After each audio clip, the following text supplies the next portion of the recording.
আজ দেখো কাঁকরোল পুর ভরা করছি।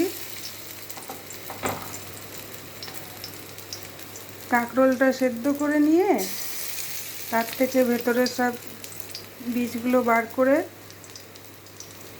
সর্ষে, পোস্ত, কাঁচা লঙ্কা বাটা দিয়ে মেখে আবার স্টাফিং করে আর উপরে বেসনের কোট দিয়েছি, দিয়ে ভাজা ভাজা করে নামিয়ে নেব।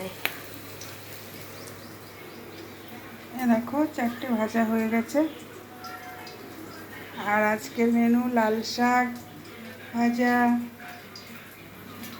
ছোলার ডাল দিয়ে, আলু দিয়ে, বরবটি দিয়ে তরকারি, আর লাউ দিয়ে, ধনেপাতা দিয়ে বিউলির ডাল, আর লেবু শসা কাটবো, গন্ধরাজ লেবু।